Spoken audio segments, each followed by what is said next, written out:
Picture this, I'm shaking hands with Colorado State Attorney General Daniel Ruiz in my mountain lake cabin, going over hard proof that our HOA president has been skimming tens of thousands from elderly neighbors when my front door flies open like it's been hit with a battering ram.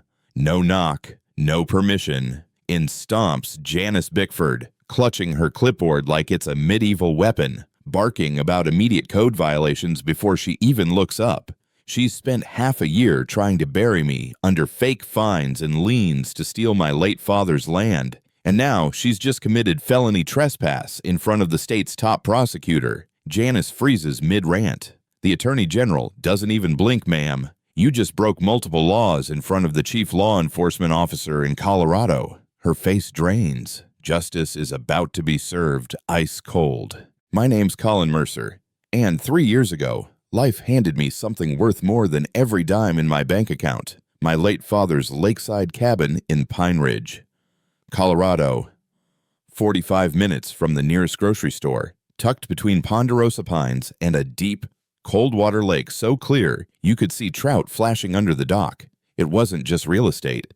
It was the only place that had ever truly felt like home. Dad built the place in 1964 with his own 2 hands. Using cedar beams he milled himself, field stones he hauled from the lake shore, and whatever tools he could afford after coming back from Vietnam. The fireplace could heat half the valley. The walls were lined with knotty pine that still smelled faintly of sawdust and his Old Spice aftershave, even decades later. When you touched the wood, you could still feel the grooves left by his calloused hands, almost like he'd pressed his presence into every beam and board. Mornings here had a rhythm you couldn't buy. Steam curling from my dented aluminum coffee percolator, the slow, steady burble blending with the distant calls of loons across the lake. The old floorboards creaked under my bare feet, each groan a reminder of the hundreds of family barbecues, fishing trips, and Christmas mornings this place had seen. You sit on that dock as the mist rises off the water and you start thinking you could stay forever. And I would have if it weren't for Janice Bickford. I'm not sure what it takes to become the human embodiment of a paper cut that got infected, but Janice has it down to an art form. She rolled into Pine Ridge 5 years ago from somewhere downstate, which is how locals politely say nobody asked you to come here. Within 18 months, she'd muscled her way into the HOA presidency. She's in her late 50s, with tightly permed hair the color of weak coffee, a permanent squint that makes her look like she's judging your life choices, and a wardrobe full of aggressively pressed blazers, orthopedic shoes for comfort, though I suspect she likes the sound they make when stomping up to someone's porch. She drives a spotless white SUV with HOA decals plastered on the doors and parks it diagonally in front of whichever house she's about to terrorize, like she's staging a crime scene. Rumor has it she practices her intimidation face in the rear-view mirror. Honestly, I believe it. I've seen the way she tilts her chin down, peers over the tops of her glasses, and then pauses for maximum discomfort before speaking. Her reign of terror has been creative. She made a Vietnam vet lower his flagpole by exactly 7 inches because it disrupted the visual harmony of the neighborhood. She ordered an elderly widow to dismantle her wind chimes, claiming they were noise pollution. She fined a young family $200 because their kids drew hopscotch squares in sidewalk chalk. Once, she actually stood over an 84-year-old man while he repainted his shed because she said his first coat wasn't the approved shade of brown. And then, inevitably, she turned her sights on me. It started on a Tuesday morning in March. Gray skies, a sharp wind rolling off the lake, the kind of morning that makes you appreciate hot coffee all the more. I was halfway through my second cup when I heard the crunch of tires on my gravel drive. That sound doesn't happen often here, and when it does, it's never good news. I opened the door to find Janice standing there, posture perfect, smile tighter than a drum skin, holding a stack of papers clipped together like they were the keys to the kingdom. "Courtesy notice," she announced, handing it over with the tone of someone gifting you a fruitcake you didn't want. I flipped through the pages. 47 violations. 47. My dock extended 3 feet past allowable limits. My storage shed improperly positioned relative to setback requirements. My fire pit, the one my father built out of stones from the property, labeled an unpermitted recreational combustion structure. Even the position of my mailbox was somehow non-compliant. She didn't blink. $750 in compliance review fees, she said, plus $75 per day until these are corrected. I pointed out that my cabin existed decades before her HOA was even formed. That's when she gave me the kind of smile that could curdle fresh milk. Previous ownership is legally irrelevant. Mr. Mercer, all properties under HOA jurisdiction must comply with current regulations. 30 days, or we file a lien. A lien? On the land my father built with calloused hands and post-war grit. I don't remember closing the door, but I do remember sitting at my kitchen table, staring at that stack of papers like it was a coiled snake. That night, instead of sleeping, I drove the 30 miles to the county courthouse. There's something about the smell of old paper and dust that sharpens your focus. I dug through the HOA's original formation documents, my hands getting black with ink residue. That's when I froze. The HOA had been incorporated exactly 2 months after my father's funeral, and there, in black ink, was his signature on the consent forms, except I knew. With the same certainty I knew my own name. That shaky scrawl wasn't his. Forgery. Not a sloppy clerical error. Not a missing form. Calculated fraud. In that moment, the coffee I'd been running on all day turned to acid in my stomach. Of course, knowing it was fraud and proving it were two different beasts, I needed evidence. I needed a plan. And most importantly, I needed to be 10 times smarter than Janice Bickford had ever been in her petty, power-hungry life. I left the courthouse that night with my headlights cutting through the mountain dark, snowflakes starting to swirl down, and a new resolve hardening in my chest. This wasn't just about some HOA fine. This was about my father's legacy, about making sure his blood, sweat, and years of sacrifice weren't stolen by someone who probably spent her evenings counting how many garden gnomes her neighbors were allowed to have. What I didn't know yet was that Janice wasn't just targeting me. She'd been running her scam on other neighbors too. Veterans, widows, families just trying to keep their heads above water. And that by the time this was over, she wouldn't just regret coming after me. She'd regret ever picking up that sacred clipboard of hers. Let us know where you're watching from today, and if you're new here, don't forget to like this video and subscribe to join our growing community. The first real shot in this war came at 6:15 on a frosty Thursday morning. I woke to the metallic clanging of something outside, not the gentle chime of my dock chains, but the sharp, rhythmic sound of tools hitting metal, the kind of noise that gets under your skin. I pulled back the curtain, and there she was. Janice Bickford, in all her early morning glory, standing at the edge of my dock like she owned it. She had a rolled-up measuring tape on her belt, a clipboard under one arm, and was barking orders at 2 men like she was a foreman on a construction site. One of them I recognized instantly, Stanley Briggs, owner of Briggs Hardware downtown. Stanley's the kind of guy who will sell you a hammer with a smile. Then the next week stand behind Janice while she tells you that same hammer violates HOA rules. The other was a wiry man in a faded Carhartt jacket, hunched over a tripod-mounted surveyor's scope. He looked about as comfortable as a cat in a bathtub. I stepped outside, coffee in hand, steam rising into the crisp air. "Morning," I called, my voice sharper than I meant it to be. Janice didn't bother looking up. "We're conducting a comprehensive compliance assessment. HOA regulations grant us inspection access for violation verification." I took a sip, slow and deliberate. "You mean trespassing?" The surveyor shot me a quick, apologetic glance. Later I'd learn his name was Eli Warner, a freelancer Janice had hired for the day. He'd been promised full payment up front. Spoiler, she stiffed him. They spent 3 solid hours marching around my property like it was a military drill, measuring my dock, my fire pit, even the distance from my back porch to a cluster of aspens my father planted in the 70s.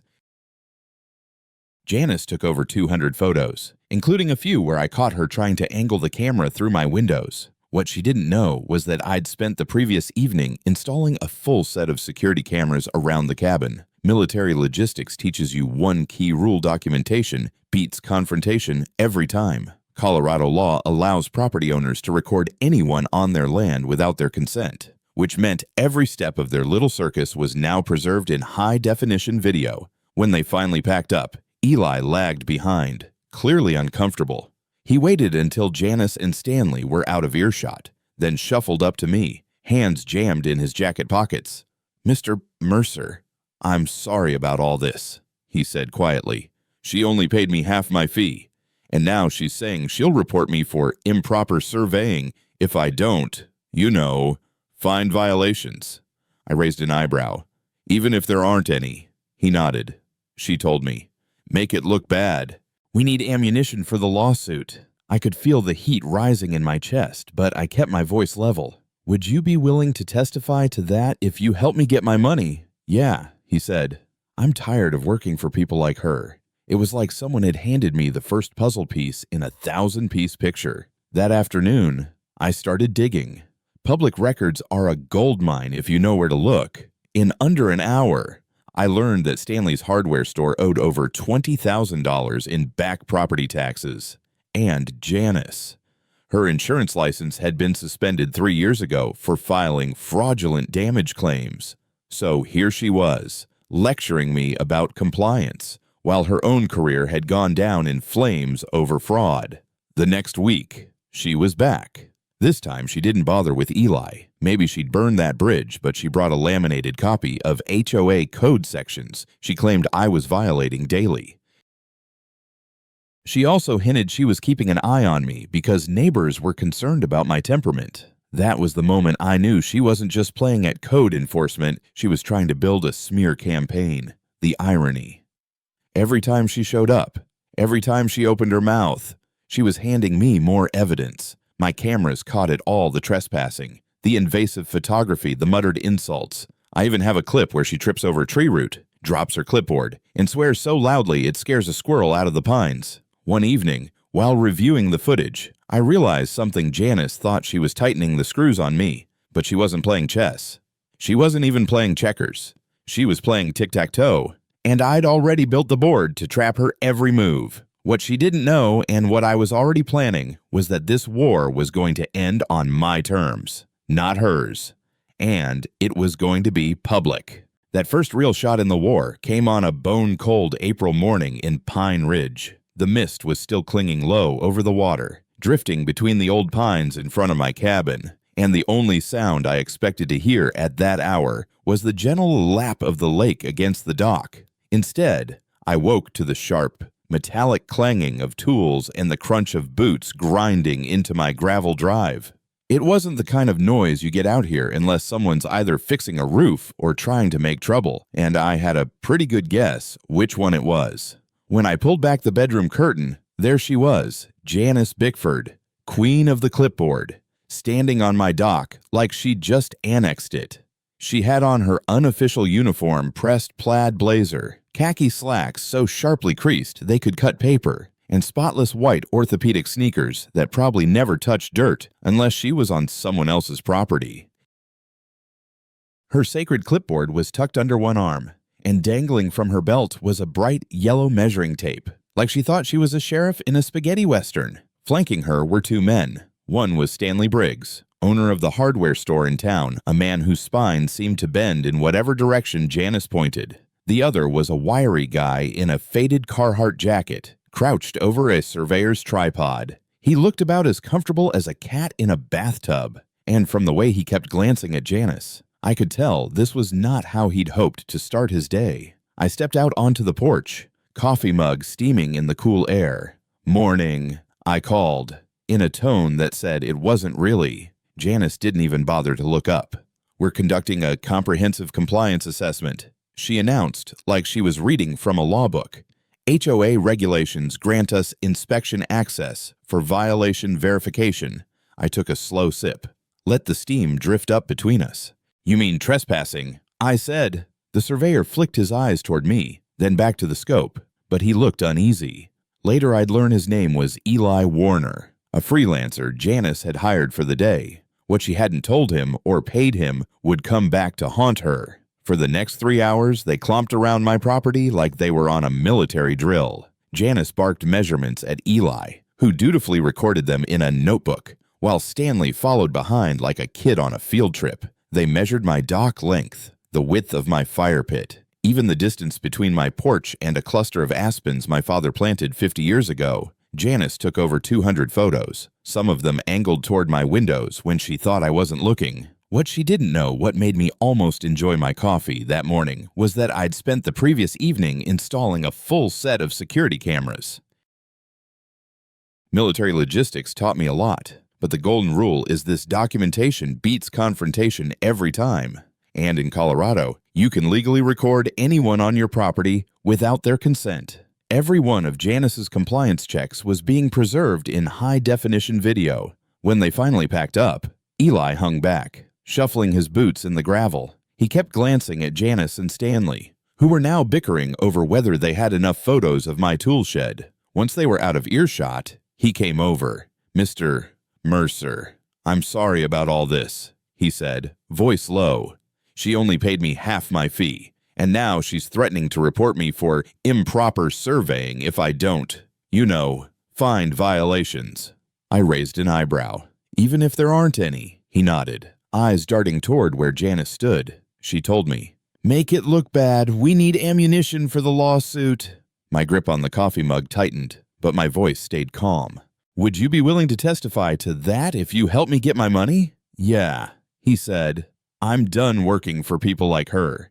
It was the first real crack in her armor, the first piece of the puzzle that could take her down. That afternoon, I sat down at my desk with my laptop and a mug of black coffee, and I went digging. Public records are a goldmine if you know where to look. In less than an hour, I'd found that Stanley's hardware store owed over $20,000 in back property taxes. And Janice.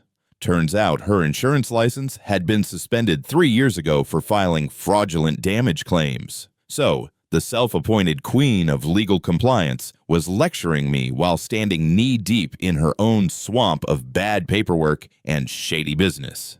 The next week, she came back no Eli this time, carrying a laminated printout of HOA code sections she claimed I was violating every single day.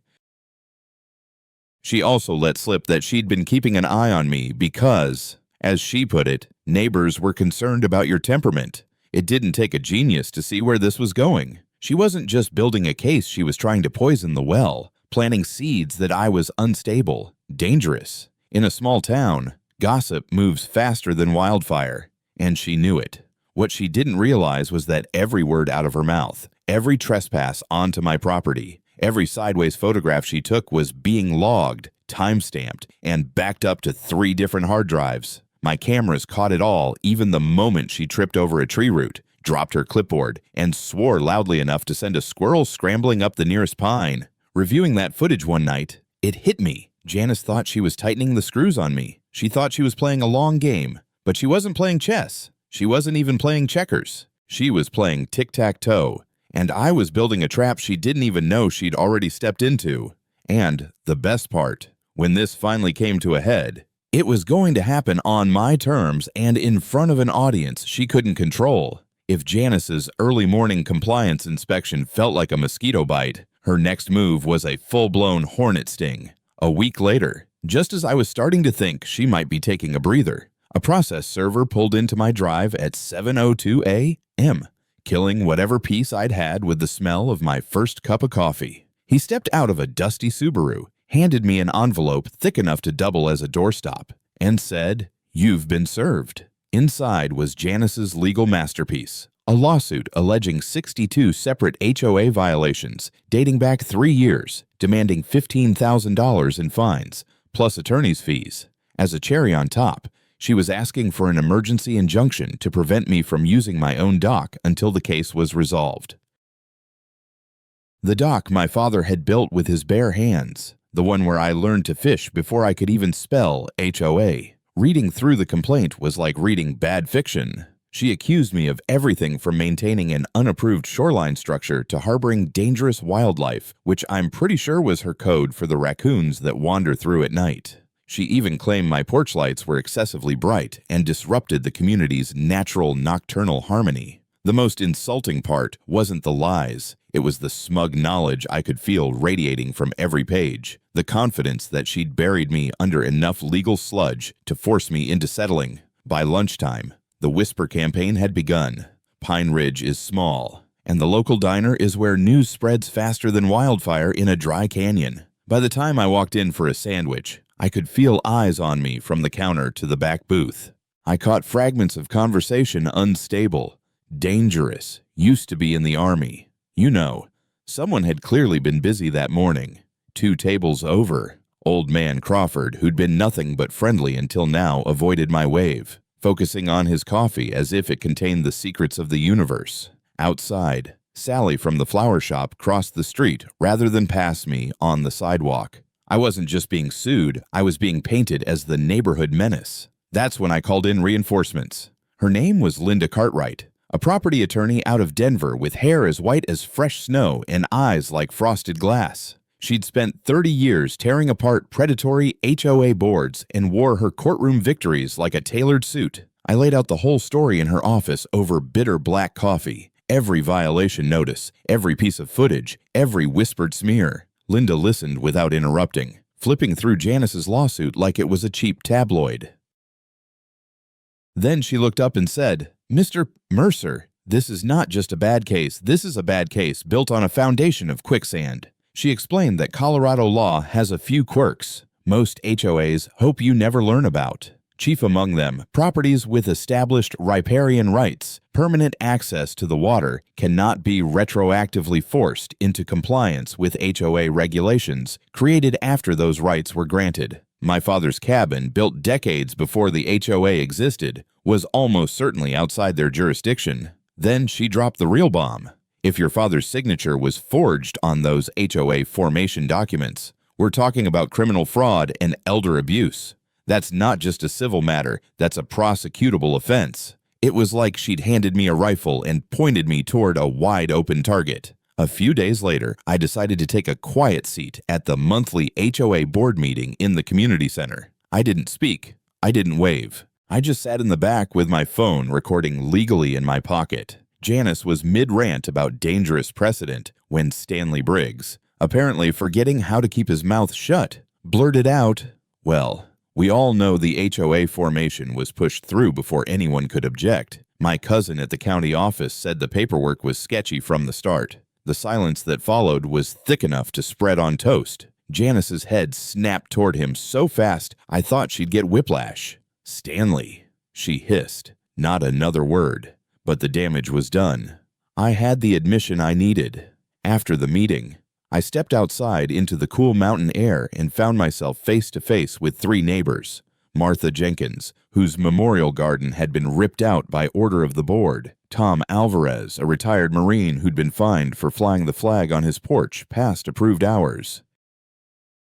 And a young couple, Kyle and Dana, who'd been slapped with $300 in fines because their kids drew hopscotch squares on the community walkway. Each of them had the same look, tired, angry, but also relieved to be telling their story to someone who might actually do something about it. Martha's voice shook as she said, "She made me dig up my husband's roses. Colin, 40 years of marriage," and she called them unauthorized plantings. Tom shook his head. "I've been shot at in 2 different countries, but I've never been as ticked off as I am at that woman."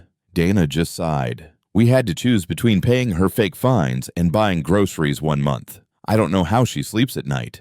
By the time I got home that night, I'd realized this wasn't just about me anymore. Janice had built her little empire by picking off the vulnerable people who couldn't afford to fight back, who didn't know the law, or who just wanted to avoid the stress. Well, stress was something I could handle. What I couldn't handle was letting her keep doing it." The next morning, over my first cup of coffee, I went back through my father's old military trunk. That's where I'd already found the original deed, the one that might be my legal silver bullet. But this time I noticed something else, a folded letter, yellowed at the edges, in my father's familiar blocky handwriting. "Colin." It began. "If you're reading this, it means the vultures have started circling. Don't let them take what we built. This land is more than wood and nails. It's ours, and sometimes you've got to fight for it." I sat there for a long time, holding that letter, the smell of old paper and cedar filling the kitchen. The fight wasn't just mine anymore. It was his, too.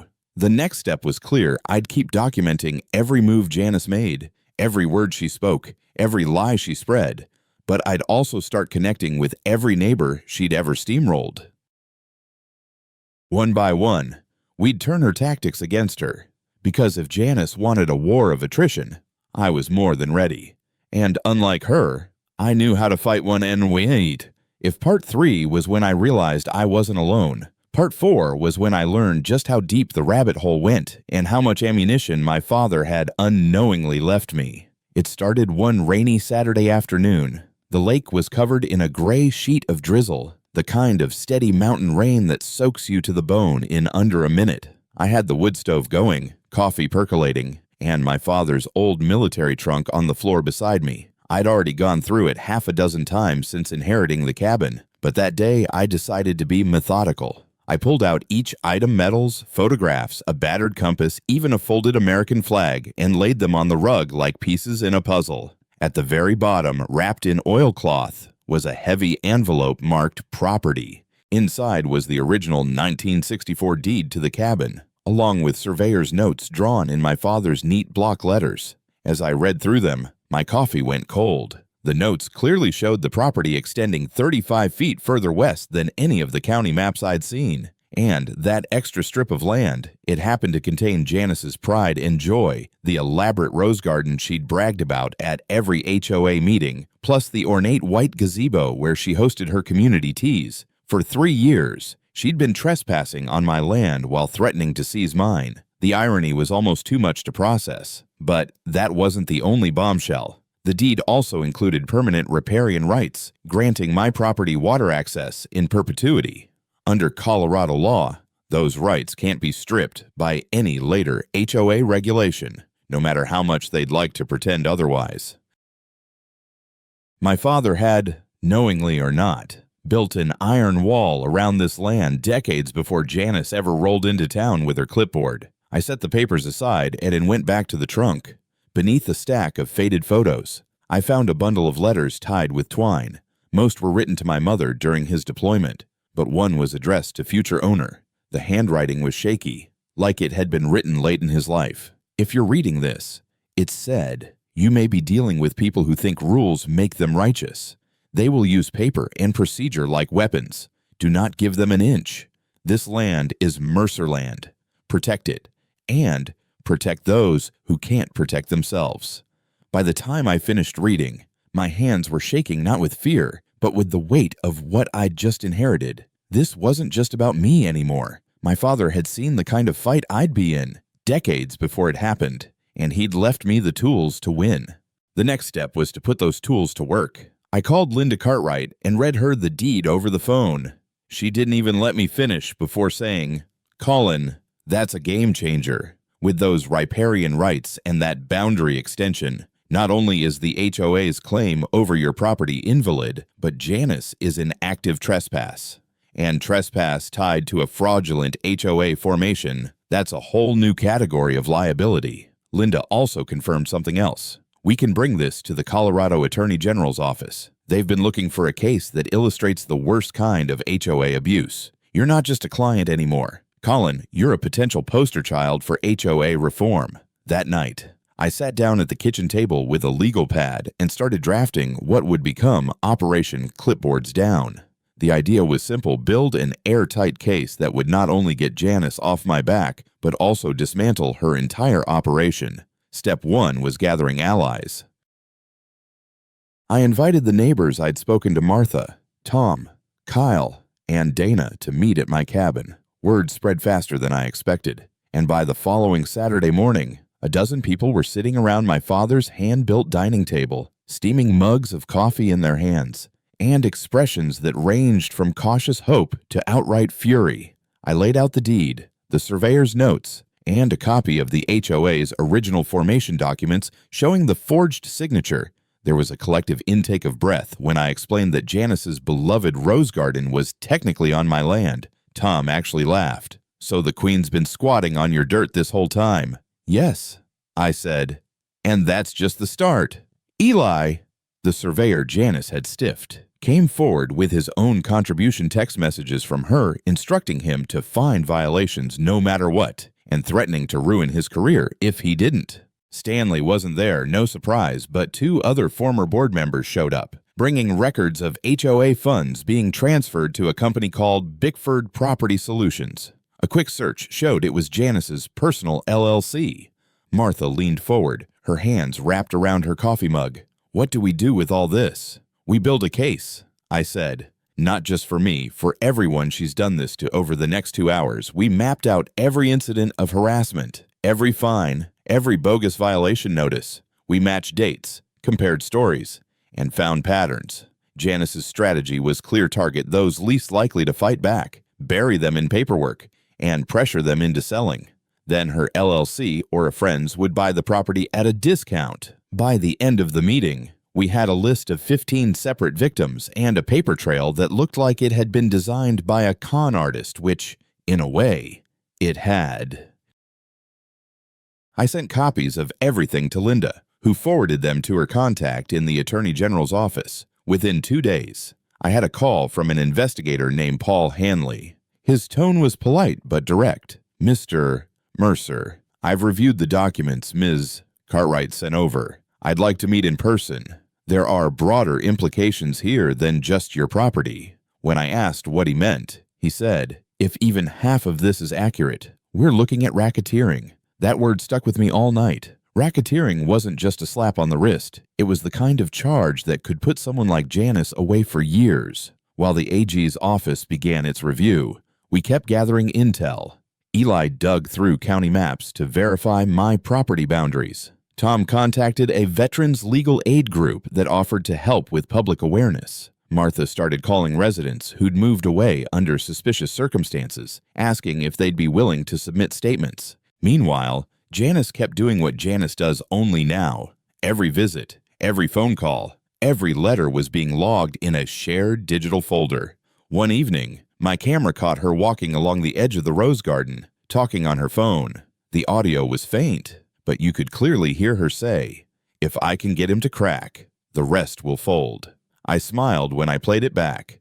She still thought this was about me. She had no idea the walls were closing in from every direction. By the end of the month, we had a binder 2 inches thick of evidence-forged documents, trespass photos, bank transfers, witness statements, and videos.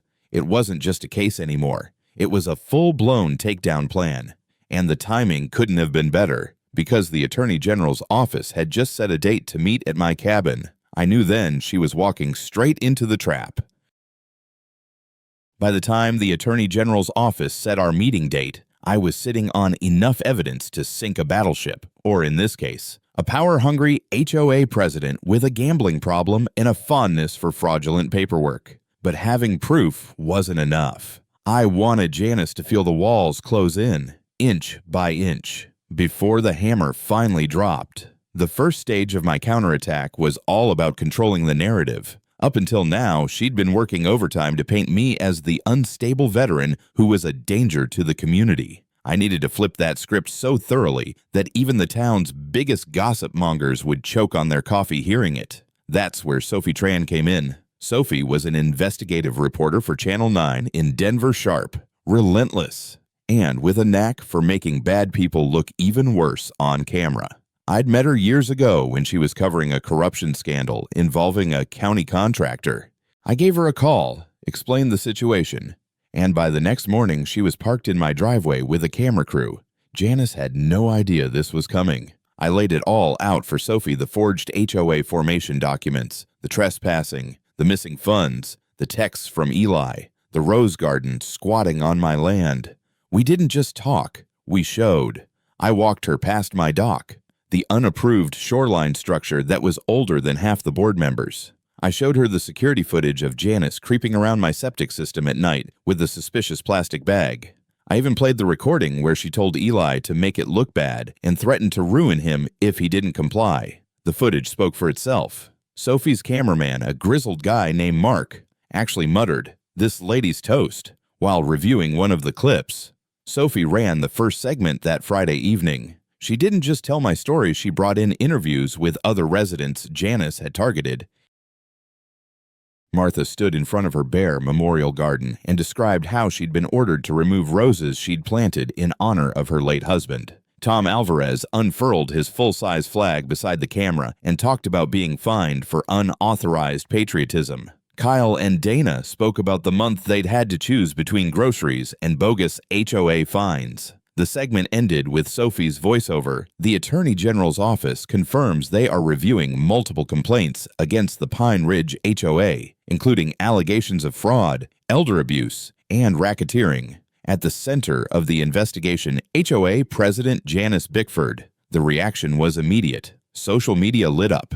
The diner became unofficial headquarters for what the locals started calling the Free Mercer movement. Murphy's Market put a donation jar on the counter to help cover legal expenses. Within 3 days, over $1,200 had been dropped in by people I didn't even know. And Janice. She was furious. I know because 2 mornings after the broadcast, she showed up in my driveway again. No camera crew this time, just her and Stanley, clutching a fresh stack of urgent violations and snapping pictures of my recycling bins. "You've really done it now, Mercer," she said, her voice tight. "Do you have any idea how much trouble you're in?" I smiled, because in that moment, I could see the panic behind her eyes. "Not as much as you, Janice." The next week, Sophie aired part 2 of her series, digging into the HOA's financial records. She revealed the payments from HOA accounts to Bickford Property Solutions and showed side-by-side images of Janice's casino trips posted to her own Facebook page dates that lined up perfectly with cash withdrawals from HOA funds. That's when the Attorney General's office called to move our meeting up by 2 weeks. Public interest, the investigator said. I suspected it was more like public outrage, and I wasn't complaining. While we prepped for the meeting, the coffee club went into overdrive. Eli got notarized statements about Janice's instructions to fabricate violations. Martha and Tom gathered witness lists. Dana dug up emails showing Janice personally rejecting appeals for fines, even when residents had proof they'd done nothing wrong. And then came the cherry on top. Late one Thursday night, my security camera pinged with motion detection. I opened the feed, and there she was. Janice, creeping along the edge of my property, snapping photos with her phone. She paused near the rose garden, muttering into her recorder.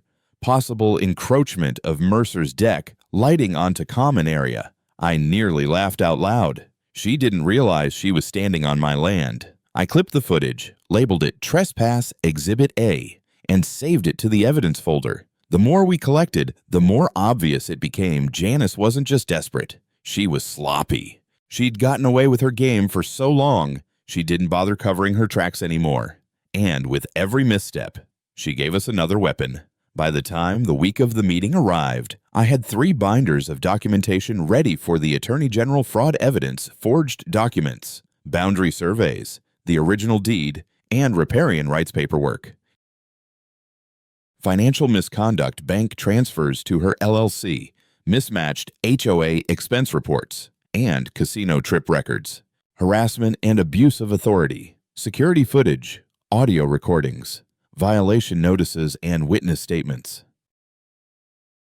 Linda looked over the stack and said, "If this doesn't take her down, nothing will." But we still had one card to play, and it was going to be the knockout punch. I printed an oversized copy of the property survey showing Janice's rose garden and gazebo smack in the middle of my land. We decided to hold it back until the meeting, let her walk in thinking she could bluff her way through, then we'd drop it on the table like a gavel. In the meantime, I kept my routine the same. Morning coffee on the dock, chopping firewood, waving to the neighbors who were now waving back. Let Janice think I was oblivious. Let her keep circling.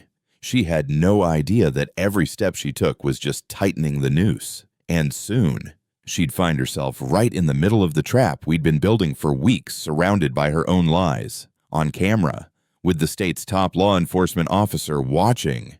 The morning of the Attorney General's meeting was one of those perfect Colorado days that almost makes you forget bad things exist. The lake looked like polished glass. The sky was a clean blue dome, and the air smelled faintly of pine sap and wood smoke from a neighbor's fireplace. I was up early, brewing coffee in my father's dented percolator and laying out the binders of evidence on the dining table. At exactly 2 p.m., a black SUV rolled up my driveway. Out stepped Colorado Attorney General Daniel Ruiz. dressed in a sharp navy suit that somehow didn't look out of place among the pines. Behind him came his aide, a younger guy with a laptop bag, and a plainclothes security officer who scanned the property with the kind of professional detachment that made me think he'd done this 100 times before. We shook hands on the porch. "Beautiful place you've got here, Mr. Mercer," Ruiz said. "Thank you. My father built it," I replied, holding the door open. We'd barely made it inside when I heard the crunch of tires on gravel, fast, followed by the squeal of brakes. I didn't have to look to know who it was. A moment later, Janice's white SUV came sliding to a stop in front of the cabin, dust and leaves swirling up behind it. Perfect timing. She climbed out like she was storming a battlefield, clutching her clipboard in one hand and dragging poor Stanley along by the sleeve with the other. She didn't even glance at the SUV with government plates parked right beside her. "Mercer," she bellowed, stomping across the yard. "You're in violation of 17 new HOA codes, and I'm here to conduct an immediate compliance inspection. This," she swept her arm toward the cabin, "this illegal gathering violates occupancy restrictions." The silence that followed was almost comical. Even the loons across the lake seemed to stop calling. Then Ruiz turned toward her, one eyebrow raised. "Ma'am, you just trespassed onto private property, interrupted a state meeting, and are attempting to enforce regulations you have no legal authority to impose." Janice froze mid-stride. "And I'm Daniel Ruiz, Attorney General of the state of Colorado." I swear I saw the color drain from her face. I didn't know. That much is obvious." Ruiz cut in. "Are you Janice Bickford, president of the Pine Ridge HOA?" Her voice faltered. "Yes. But then you should also know we've been investigating you for fraudulent HOA formation, elder abuse, and racketeering." The word racketeering landed like a slap. She actually stumbled backward, her clipboard wobbling in her grip. Stanley tried to take a step back too, but Ruiz's security officer was already moving to cut off their retreat. "This is all lies," Janice blurted. "He's a dangerous veteran who threatened me." "Interesting," Ruiz said evenly, "because we have hours of security footage showing you planting evidence on his property, instructing a surveyor to fabricate violations, and diverting HOA funds into your personal accounts." I stepped forward, holding a rolled-up copy of my father's original property survey. "Oh, and Janice, there's something else you might want to see." I unrolled it on the hood of her SUV, pointing to the clearly marked boundary line. "Your rose garden and gazebo. They're on my land. You've been trespassing for 3 years while trying to steal the rest of it." She stared at the map, eyes darting over the lines and measurements, her mouth opening and closing like she was trying to form words but couldn't find any. The measuring tape she always carried slipped from her fingers, hitting the gravel with a metallic clink. "This can't be right," she muttered, but her voice was thin, brittle. Ruiz's aide stepped forward with an official-looking folder. "We've cross-referenced the deed with county records. It's correct, and it means your HOA has been operating outside its jurisdiction since inception." Stanley, sensing the ship was sinking, suddenly found his voice. "I was just following her orders. I didn't know about the missing money or the forged documents." Stanley Janice snapped, but it was too late. Ruiz's security officer nodded toward the driveway. "Ma'am, sir, you're going to have to step away from the property now." "From the porch." I watched them being escorted to her SUV. Janice's voice rose in a final desperate wail about fake news and veteran privilege, but her words had the hollow ring of someone who knew the game was over. As the dust from her tires faded, Ruiz turned to me. "Mr. Mercer, your documentation is thorough. This case will be central to our HOA reform initiative. Expect to testify at the legislature next month." I shook his hand. "Happy to." By the time Channel 9's news van pulled up to film the aftermath, Janice was long gone. Sophie Tran stood in my driveway with a microphone, grinning like Christmas had come early.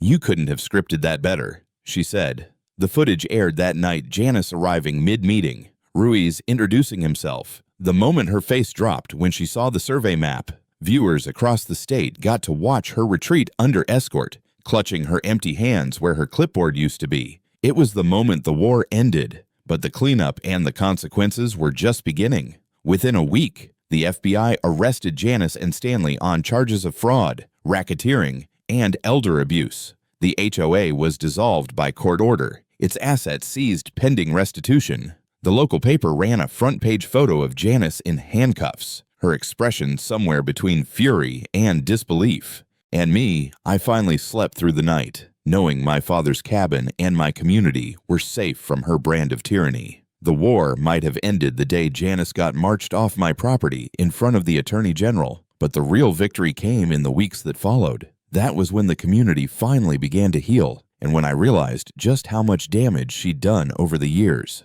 The first big shift happened in the courtroom. During her arraignment, the prosecution laid out the evidence: forged HOA formation documents, fraudulent liens, embezzlement, trespassing, harassment, and racketeering.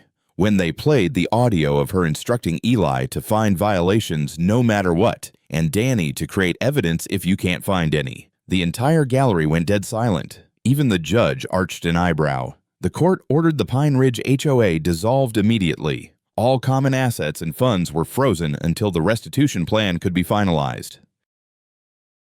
Janice's bank accounts and that precious white SUV were seized. Stanley's hardware store was put up for auction to cover back taxes and his part in the damages. When the news hit the local paper, neighbors who had been quiet for years started speaking out. Letters poured into the editor describing how Janice had targeted them, some stories dating back almost to the day she took power. A retired teacher admitted she'd sold her lakefront lot at a loss because she couldn't keep up with Janice's bogus fines. A young family shared that they'd nearly declared bankruptcy after Janice hit them with multiple emergency landscaping assessments. It became clear that what she'd done to me was just one thread in a much larger web.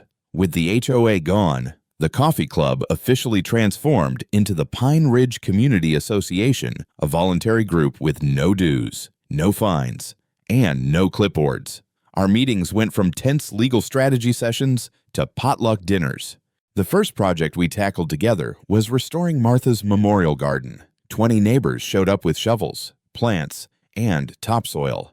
By sundown, her late husband's roses were back in the ground, and the air was thick with the smell of fresh earth and grilled burgers from Tom's portable barbecue. Tom himself spearheaded the second project, the Veterans and Families Flag Celebration.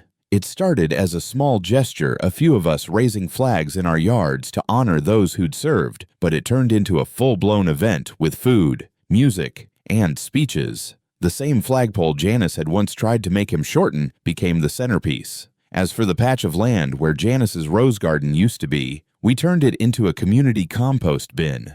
There was something poetic about the transformation, her symbol of control and vanity, becoming a source of life and nourishment for the whole neighborhood. Personally, the settlement changed everything. The state's Victim Compensation Fund covered my legal fees. The court ordered Janice to pay $92,000 in restitution, divided among all identified victims. She was sentenced to 5 years in federal prison. Stanley avoided prison but got probation and community service, ironic, since much of that service involved cleaning the same public walkways where he'd once gleefully enforced Janice's chalk violation fines on kids. My relationship with my ex-wife even improved. When she saw the news coverage, she called me. "I didn't realize the scope of what you were dealing with." She admitted, "I thought you were picking fights. I see now you were protecting something important." That call opened the door for my daughter to visit again. The first weekend she came back to the cabin, we went fishing from the dock at sunrise, just like I used to with my dad. She caught a 3-pound bass, and I swear I could almost feel my father's hand on my shoulder in that moment. But the change wasn't just personal, it was statewide. Because of the case, the Attorney General pushed forward with new legislation to protect homeowners from predatory HOAs. I was invited to testify before the state legislature, standing in the same suit I'd worn to Janice's downfall, explaining exactly how a power-hungry board could ruin lives. That testimony made it into the evening news and, to my surprise, onto several national homeowner advocacy websites. I started a YouTube channel, Know Your Property Rights, to share what I'd learned. In less than a year, it grew to over 50,000 subscribers. We've helped expose a dozen more shady HOAs across Colorado, with other states reaching out for advice on reforming their own laws. Linda comes on for regular legal Q&A sessions, and we've built a network of homeowners who now know how to fight back. The cabin has become more than just my home. It's now the Lakefront Veterans Retreat.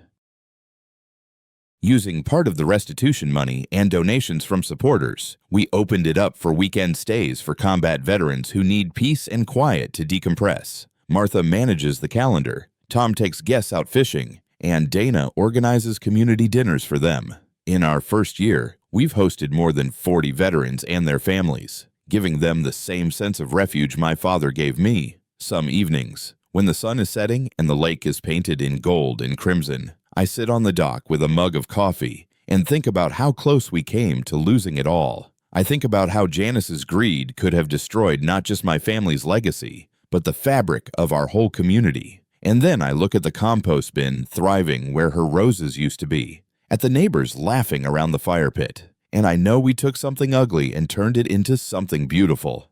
Janice will spend the next 5 years behind bars, and even when she gets out, she'll be paying restitution for the rest of her life. That's justice.